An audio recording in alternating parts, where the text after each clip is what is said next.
자, 올해 정부 세제 개편안의 구체적인 윤곽이 공개됐습니다. 법인세와 증권거래세율을 이전 수준으로 환원하고 고배당 기업 배당 소득 분리 과세를 새롭게 도입하는 내용 등이 담겼는데요. 네, 오늘 이 시간 기획재정부 박금철 세제실장 모시고 앞으로 바뀔 세금 제도들에 대해서 더 자세히 들어보겠습니다. 어서 오십시오. 실장님 어서 오세요.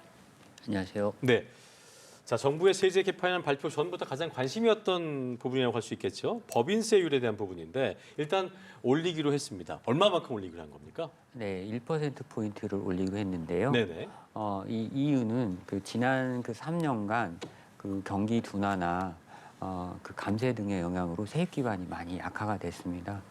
이런 세입 기반이 많이 약화돼가지고 예. 정부가 할 일을 위해서는 이제 세수 기반이 확충돼서 재원이 모여야 여러 가지 일을 할 수 있는데 네. 그런 차원에서 응능부담 원칙에 따른 어떤 세부담 정상화라든지 또는 안정적인 세입 기반 확보 차원에서 법인세율을 1%포인트 환원을 하기로 했습니다. 예. 이렇게 모인 재원을 가지고 정부는 AI 등 어떤 초혁신 제품 개발 지원이라든지 이런 기업의 경쟁력을 지원하는데 사용할 생각입니다. 그렇군요.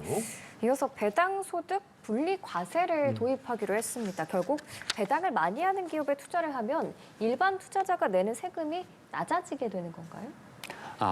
일반 투자자들이 직접 내는 세금이 낮아지는 건 아니고요. 네. 저희가 바라는 것은 일반 투자자들한테 가는 배당이 좀 더 많이 늘어나가지고 배당 소득이 좀 늘어나는 것을 기대하고 있습니다. 배당이 늘어난다는 거죠? 예, 이거를 저희가 추진하는 배경은 우리나라가 기업들의 배당 성향이 좀 주변국들에 비해서도 좀 낮은 편이고 예. 그렇습니다. 이것이 또 낮은 배당 성향이 코리아 디스카운트의 한 원인이라는 지적이 좀 많이 있었습니다. 그래서 이번에 저희가 배당 소득 분리과세제를 도입을 해가지고 일반 투자자들도 좀 배당을 많이 받을 수 있도록 그런 자본 시장에 많은 자금이 유인될 수 있도록 하는 인센티브 제공 차원에서 배당 소득 분리과세를 도입하기로 결정을 했습니다. 그러니까 일반 투자자는 배당을 더 많이 받는 거고 네. 기업은 더 낸다는 말씀이신 거죠? 일반 투자자들이 이제 배당을 많이 받는 거는 맞고요. 근데 이제 배당을 결정하는 주체는 네네. 기업은 아니고 이제 주주들이, 그러니까 집의 주주들이 결정을 하는 거 아니겠습니까? 네네네. 그래서 이제 주주들이 배당을 좀 많이 할 수 있도록 지배 주주들이 혜택을 받는 분리과세 혜택을 좀 드리는 것이고요. 기업 자체는 법인세를 요것 때문에 더 많이 내는 것은 아닙니다. 다만 저희가 요번에 배당 소득 분리과세하고 별도로 네. 또 이제 배당 성향이 좀 낮은 기업들 같은 경우에는 예. 배당을 좀 촉진할 수 있는 제도 차원에서 기업이 벌어들인 소득의 일정 부분을 배당이라든지 투자에 많이 쓰지 더 사용할 않으면 수 있게. 추가 과세를 하는 제도가 있는데요. 그 네네. 부분이 만약에 고려가 된다면 기업들의 약간의 배당을 많이 하지 않는 기업들은 좀 부담이 좀 될 수도 있습니다. 그런 변화를 좀 기대해 볼 수 있겠군요. 예. 자, 그리고 증권거래세율도 올리고 양도세 대주주 범위도 다시 넓히기로 했는데 역시 이것도 이제 세입기반 확충을 하겠다 뭐 이런 의미라고 봐야 될까요? 네, 그렇습니다. 근데 이거는 조금 이유가 있는데요. 예. 증권거래세 같은 경우에는 당초에 이제 금융투자소득세라고 그래가지고 요거를 도입을 하기로 하고 그 전제로 이제 금융투자소득세가 도입이 되면서 증권거래세까지 같이 있으면 부담이 많이 되기 때문에 금투세 도입을 전제로 증권거래세를 단계적으로 지난 3년간 낮춰왔었습니다. 네. 그러다가 금융투자소득세가 작년에 이제 폐지하기로 발표가 됐고 올해 1일부터 완전히 폐지가 됐습니다. 네. 그럼에도 불구하고 증권거래세는 여전히 계속 내려가 있는 상태였습니다. 그래서 저희가 이런 부분을 좀 감안을 해서 네. 지금 국내 주식 양도에 대해서는 세금이 과세되지 않는 상태에서 거래세율은 좀 최소한 형평성 차원에서 일정 수준 좀 부과될 필요가 있다. 그래서 이것도 좀 환원을 하는 그런 이유고요. 주식 양도세 같은 경우에도 네. 그런 과세 형평성 차원에서 전에 주식 대주주 양도세가 부과된 대주주 기준이 10억에서 50억으로 완화된 측면이 있었습니다. 23년 말에. 근데 그때도 요게 저희가 그때 기대하기는 대주주 기준이 완화되면 연말 매도 현상이 좀 완화가 돼가지고 일반 투자자들한테 이게 이제 매도가 많이 되면 일반 투자자들도 좀 피해를 볼 수가 있지 그럴 수 않습니까? 있죠. 주가가 떨어져서 그런 부분을 완화하려고 했는데 당시 그런 효과는 좀 기대치 거두지 못했습니다. 그래서 예. 그런 측면을 감안해서 저희가 이번에 그 부분도 다시 조금 환원을 하려고 검토를 했습니다. 다시 좀 네. 축소를 한 거죠? 50억에서 10억으로 예, 기준을? 그러니까 강화를 한 겁니다. 강화를 한 거죠? 예, 그렇습니다. 예, 그러면 알겠습니다. 실장님 이번 세제 개편에서 주요 기조는 뭐 증세라고 봐야 할까요? 그러면 어느 정도의 세금을 더 걷어들일 수 있을 거라고 예상을 해볼 수 있을까요? 저희가 이번 그 세제 개편안은 크게 보면 세 가지 중점 방향을 가지고 검토를 했습니다. 예.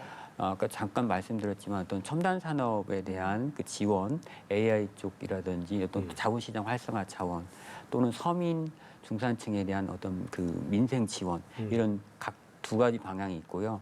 또 아까 말씀드렸듯이 약화된 세수 기반을 확충하고자 하는 그 세수 확충 기반 그것이 그 세 번째 기준이 되겠습니다. 그래서 종합적으로 보면 이번에 그 세제 개편을 통해서 저희가 그 추가되는 세수 효과는 연 한 8조 2천억쯤 되는 걸로 추산을 하고 있습니다. 그렇군요. 자, 그리고 비과세도 그렇고 감면 정비도 말씀을 해주셨는데 이게 주로 이거는 어느 부분에서 이루어지게 된 겁니까? 네, 그 저희가 이제 그 세금을 늘리는 부분이 방법이 그 뭐 세율을 이렇게 손을 댈 수도 있고 과세 대상을 넓힐 수도 있지만 또 기존의 조세 지출이 많이 나가는 부분을 좀 이게 좀 한시적인 지원이라든지 이미 효과를 달성한 부분은 좀 과감하게 정리할 수도 있는데요.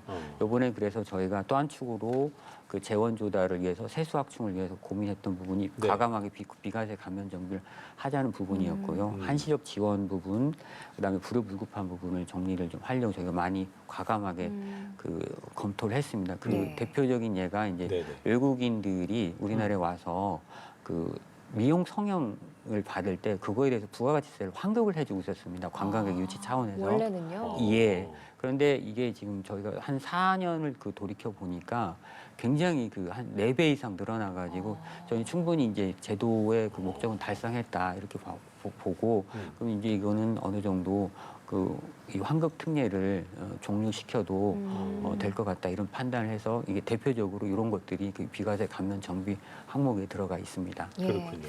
그 말씀해 주신 것들이 결국에는 꼭 필요한 곳에 소중한 세금을 쓰기 위해서 이렇게 제도도 손을 본 걸 텐데 네. 그럼 이제 가장 중요한 부분이죠. 이렇게 모인 재원들은 어디에 쓰게 되는 건가요? 네.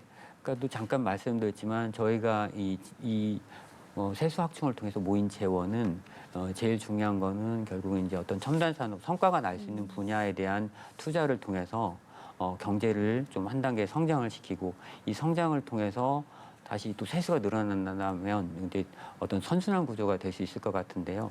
그래서 어떤 그런 그 경제 도약 진짜 성장을 위한 부분에 좀 쓰이는 부분이 있고 또 예. 서민 중산층 지원이라고 해서 그런 부분은 예를 들자면 뭐 자녀 수가 그 많은 경우에 네. 신용카드 소득 공제 한도를 이번에 그 늘린다든지 또는 초등학생들 1, 2학년들에 대해서 종전에는 그 취약전 아동에 대해서만 학원비에 대해서 세액 공제가 됐는데 네네. 이번에는 이제 그 초등학교 저학년은 여전히 돌봄 기능이 필요하다고 저희가 판단해서 1, 2학년까지는 예체능 학원비에 대해서도 어떤 세액 공제를 해준다든지 이런 그 민생 차원에서의 지원도 있고 또 소상공인에 대한 그 지원도 저희가 여러 방안을 많이 담았습니다. 그러면 지금 말씀하신 뭐 사실 제일 힘드신 분들이 소상공인분들이기 때문에 네. 중소기업 지원은 구체적으로 어떻게 좀 이루어지는 겁니까? 이 부분은. 그러니까 그 중소기업 그 지원 같은 경우는 예를 들자면 그러니까 이미 좀 기존에 좀 중소기업에서는 지원이 좀 이루어지고 있는 부분도 있었습니다. 예를 들면 중소기업 그 특별세액 감면이라고 해가지고 요거는 중소기업이기만 하면 법인세를 뭐 30%에서 100%까지 이렇게 지원을 해주는 제도가 있었는데 요게 올해 일몰이 도래했는데 요거를 그 일몰을 그 연장을 한다든지 이런 부분이 있었고 소상공인에 대한 그 지원 같은 경우는 예를 들자면 생계형 창업 중소기업에 대해서 네. 그 세액 감면을 해주는 제도가 있습니다. 요거가 그 생계형 창업 생계형 창업 중소기업의 기준이 8천만 원이었는데 요거를 1억 그 400만 원까지 올린다든지 뭐 이런 그 지원을 많이 저희가 그 이번에 담았습니다. 네, 알겠습니다. 알겠습니다. 앞으로 바뀔 세금 제도들에 대해서 네. 기획재정부 박금철 세제실장 모시고 얘기 나눠봤습니다. 말씀 잘 들었습니다. 고맙습니다. 네, 감사합니다.